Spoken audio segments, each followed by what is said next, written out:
I'm not sharing the audio with you. No, but I mean, does it really matter? No, it doesn't. Should I do it again now that I've ruined it? No, it's fine. Okay, hi everyone. Welcome to Kanpai News for the week commencing the 31st of March, 2024. But by the time you watch this, it'll already be April. Indeed. It's fantastic. So, what's new?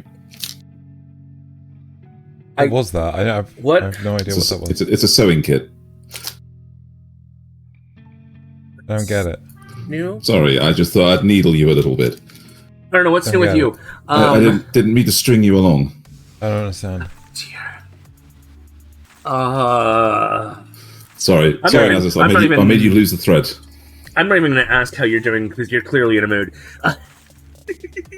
Hi everyone, I'm your host Nasuth. I am joined by Thaylien and Xeno as always. Let's get into it, shall we? Let's get right into this week's news.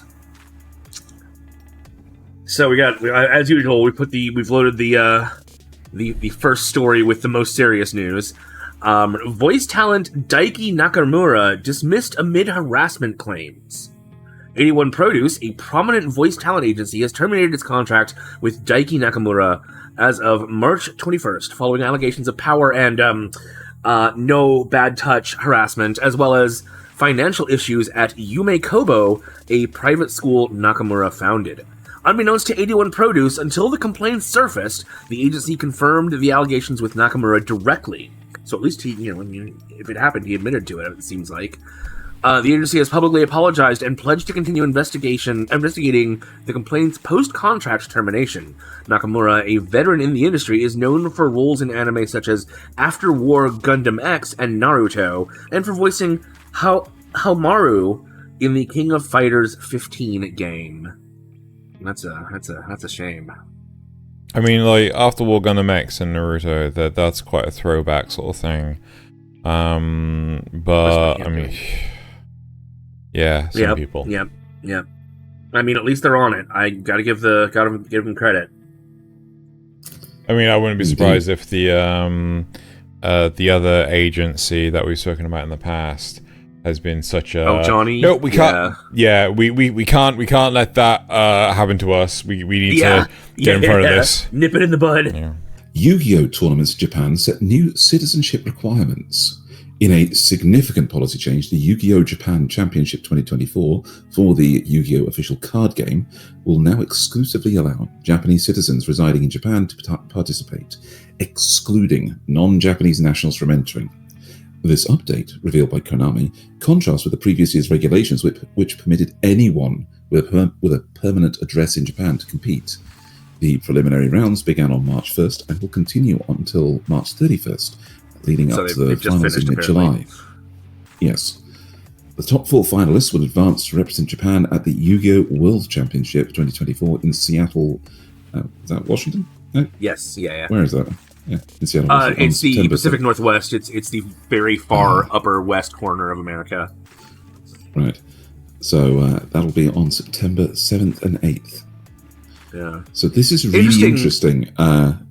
Because it's hosted here in America, but only, not even just Japanese citizens. Well, I guess, Japanese citizens. So if you're a foreign national with a permanent address there, you're not considered a citizen, which makes sense, but interesting. Xeno and I can actually relate to this one because the English invented cricket, and we still can't beat anyone at it. So, I mean, I kind of appreciate this. America though, invented StarCraft, but we can't compete with the Koreans. I mean, the Japanese invented Yu-Gi-Oh! Can't compete with non-Japanese players.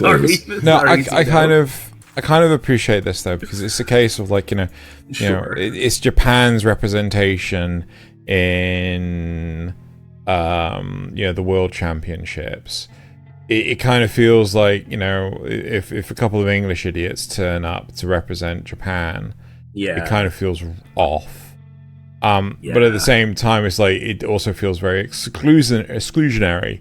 So it's just like, I mean, do football teams do this?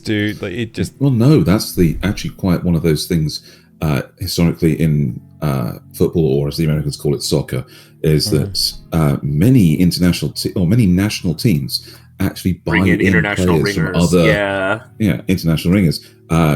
We saw it. One of the most famous players was David Beckham, and he went off to play for Real Madrid, didn't he, for ages? Yeah. It's interesting, certainly. It's a weird situation, and it never felt right to me growing up. And so I think this is actually a step in the right direction, at least for tournaments that go international when you need national representation. Farewell, Combatants. Manga adaptation concludes. The Combatants Will Be Dispatched. Manga adapted from Natsumi Katsuki's. I mean, it would be great if I had the original name as well. Natsumi's Katsuki's light novel series has officially concluded its run in Kadokawa's monthly comic Alive magazine. The manga, which began in March 2018, followed the story of Agent 6, an evil Kisaragi Corporation minion, and his android partner Alice as they invade a fantasy world. It's a proper isekai. Teaming up with local figures, they aim to conquer the planet through various battles. The manga wrapped up with its 11th volume released last November, and a final 12th volume slated for May 23rd. The light novel and manga have also inspired an anime adaptation that premiered in April 2021, adding to the Akatsuki verse, which includes Konosuba, God's blessing on this wonderful world. So, to be honest, if it's getting a conclusion, I might actually pick that up and read it. I don't know if the light novels were already finished, but the manga is probably more fun to read anyway. Yeah, probably. But, like, I mean, I never like it when I'm reading a manga and then all of a sudden, oh yeah, bye. Yeah, can't be bothered to finish it. Yeah. That might also mean they might, because clearly the anime didn't cover the entire story, so maybe it means there'll be more anime too. The classic Urusei Yatsura series now streaming on Crunchyroll. Crunchyroll has expanded its anime catalog by adding the original 1981 Urusei Yatsura series, offering all 194 episodes in Japanese with English subtitles. The edition comes alongside the streaming of 5 of the 6 original movies, with movie 2 not making the cut for some reason, celebrating the legacy of Rumiko Takahashi's iconic series. Running from 1981 to 1986, Urusei Yatsura paved the way for several other anime films and an OVA series. The manga, also by Takahashi, inspired a new television anime that premiered in October 2022, which ran for 2 cours, with 2 more starting just this past January.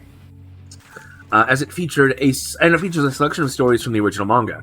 Viz Media is re-releasing the manga in 2-in-1 omnibus editions, renewing interest in this classic romantic comedy about the unlucky Ataru Moroboshi and the alien princess Lum. There you go. And it's David Productions doing the new one, right? Yes, it is. Yeah, it's one of those midway through says, season 2. You know, what colour's the hair? Yes. Yeah. The long-awaited return of Terraformars. After a 5-year pause, the Terraformars manga is set to resume its thrilling saga in the 18th issue of Shueisha's weekly Young Jump magazine on April 4th.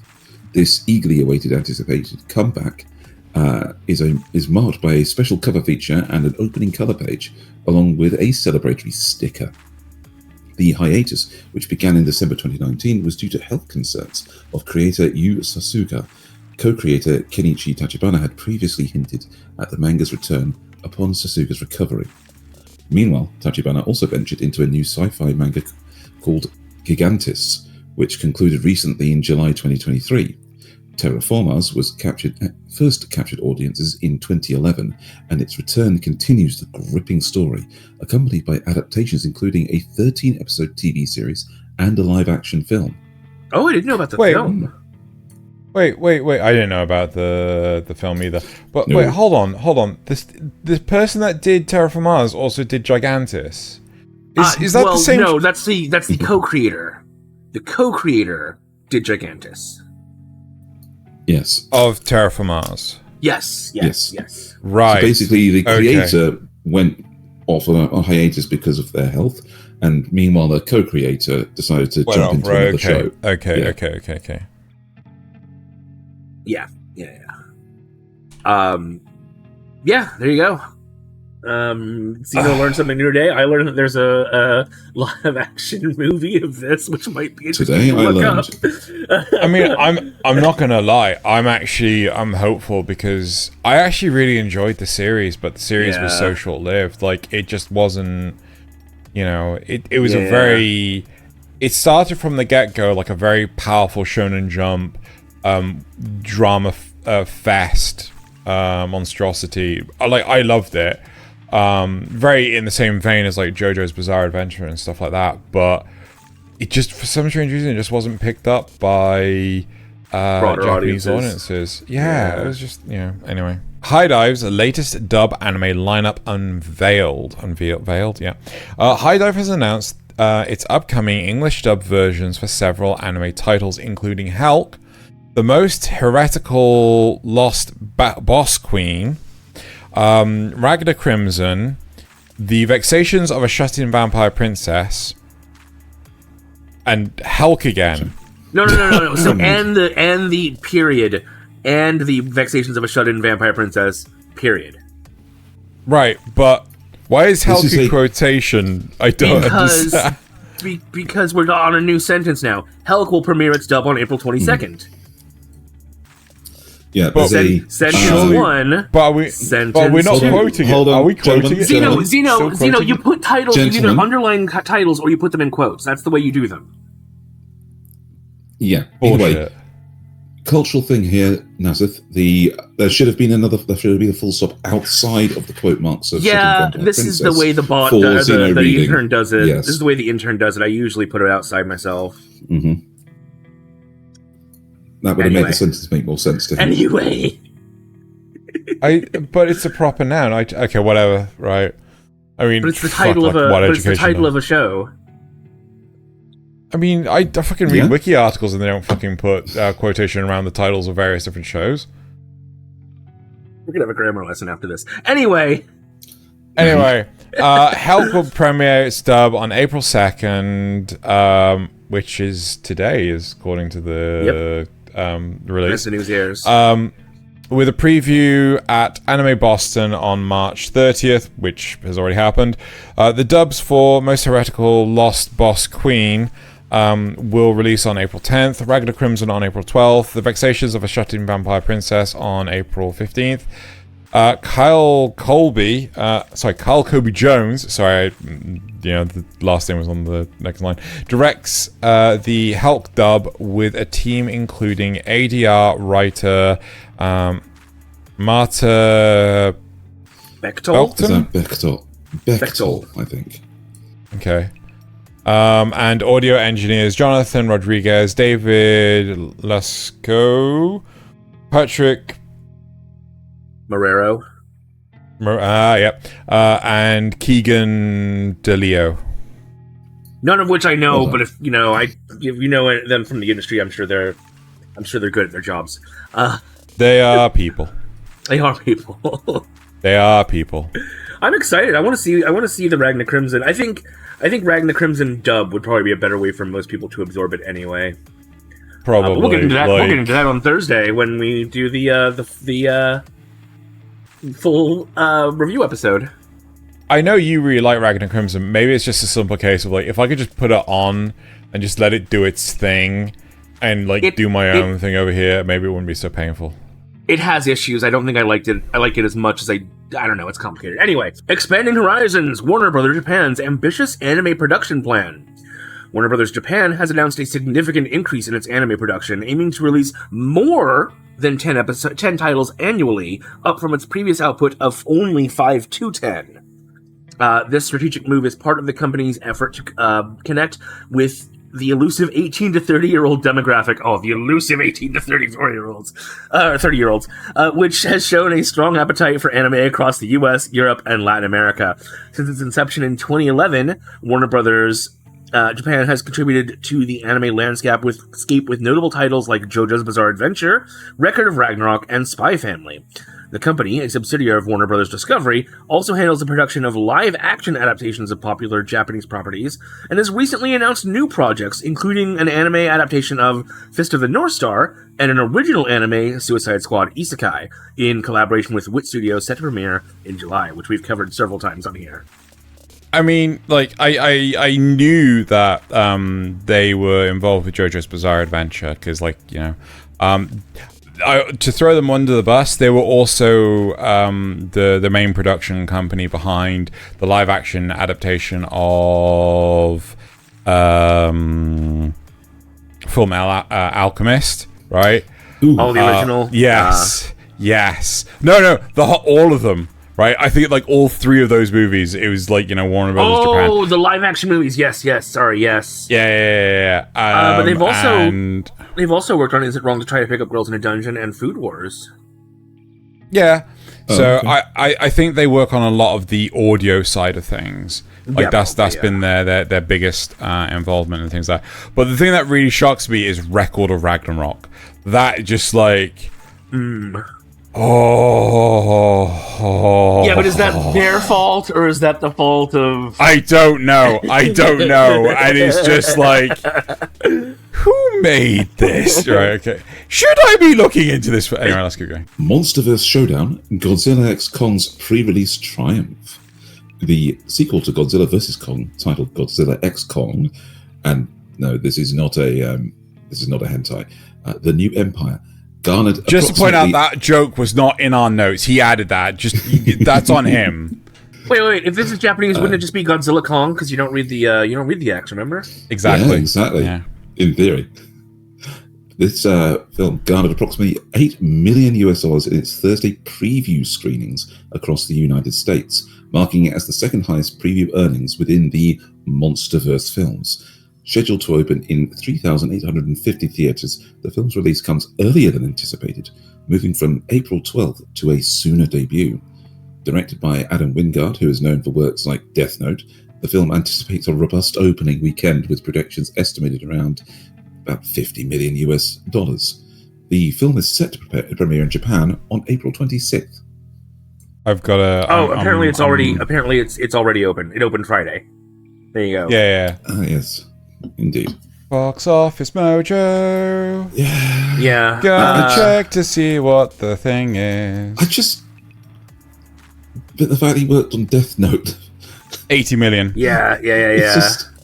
But he also worked on Your Next, which was I don't know if it was good or not. Actually, I don't remember. Probably not good.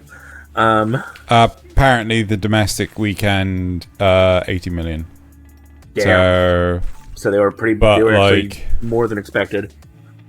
Oh wow! UK was 5.3 million. Oh, also apparently they changed the number to 9.3 at some point after writing. So that's been updated since we sent the intern out looking for things.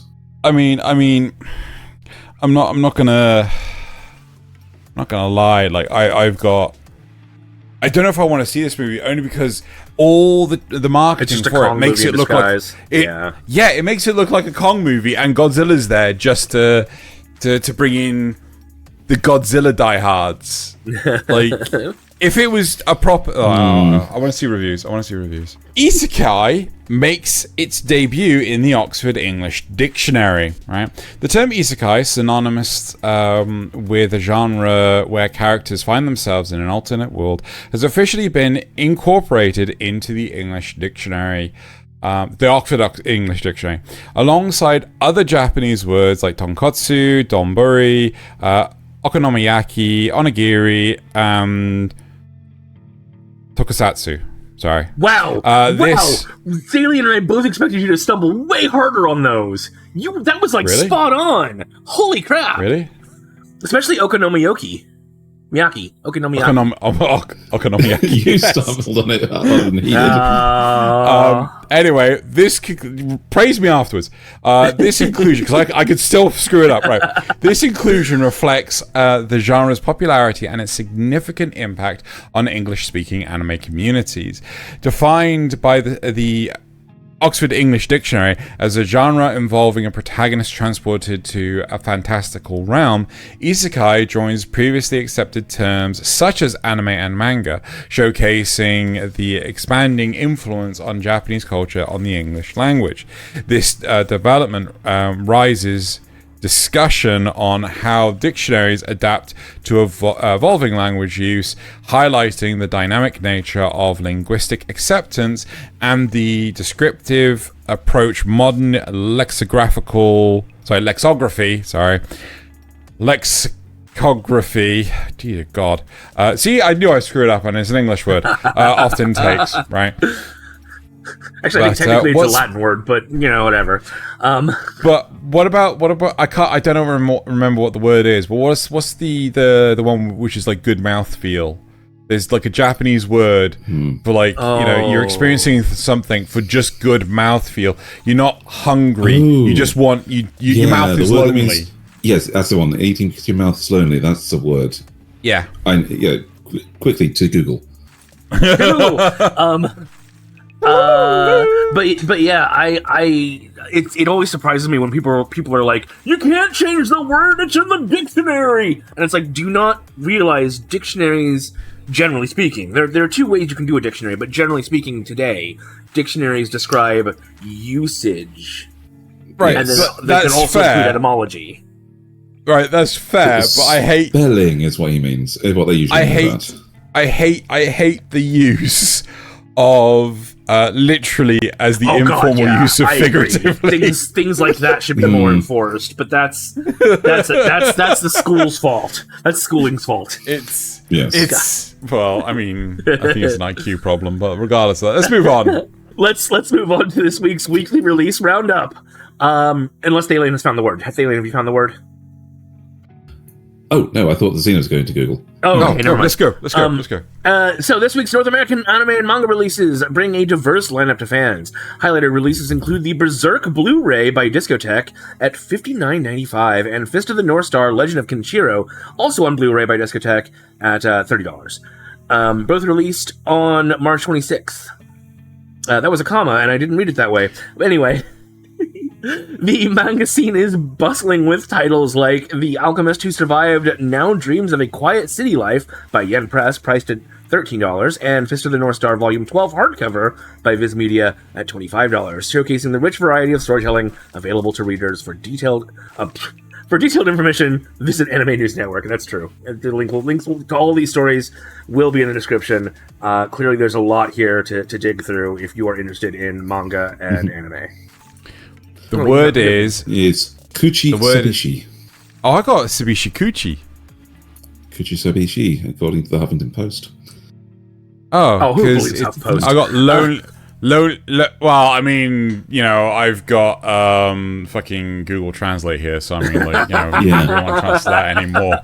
And it's lonely mouth. Word for lonely mouth. Yes, eating because your mouth is lonely. Though is Kuchi Sabishi. Yeah. I'm seeing images of it, so I'm more inclined to believe Thalien's discovery. Yeah, Kuchi Sabishi. Well, there you go. That's some great news for you before we move into the fact and rumor section. Starting with Thaylien. Indeed.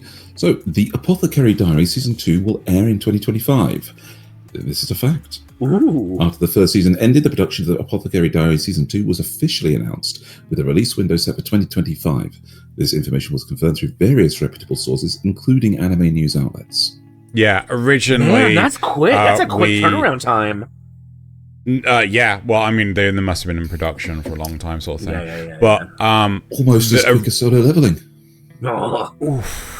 Right, but the reason why we bring this up is because last week we knew that season 2 was coming out, but we didn't know when it was coming out, and because literally we recorded it the day less than 24 hours since the announcement, our intern wasn't able to find any. But now we know. But now we know for a fact. However, moving on. Blue Exorcist, I think it's season 4, is airing 2025, and this is a rumor. As of my latest update, there are no official announcements or confirmation regarding a 4th season of Blue Exorcist airing in 2025. Typically, official news regarding anime series renewals or new seasons come from reputable sources such as anime's official websites, reputable anime news outlets, or directly from the production committee and staff involved in the anime's creation. Without such confirmation, it's important to treat any information about future seasons with caution and consider it speculative until verified by an official source. And I will say that when I found this rumor, there was no actual season number or year. They just basically said, "Oh yeah, the next season of Blue Exorcist is coming out next year," and it's just like, okay. Yeah. So let's put a pin in that thought for now. I love you, Thaylien. Do you though? Yeah, I do. Do you though? That will do it for the news this week. Make sure to stay tuned later this week. Whoa! Where's my praise? I want my praise. I praised you during the story. Oh my god! No! I said hold off. I'm joking. Okay, let's go. On the bombshell, Dino gets no more praise. He's a good boy, Dino. You're such a good boy. Make sure you stay tuned later this week for Kanpai Cast, where we will be discussing the entire winter 2024 season, and I will be having an aneurysm. So, stay tuned for that. You're allowed a pun. See you all next week.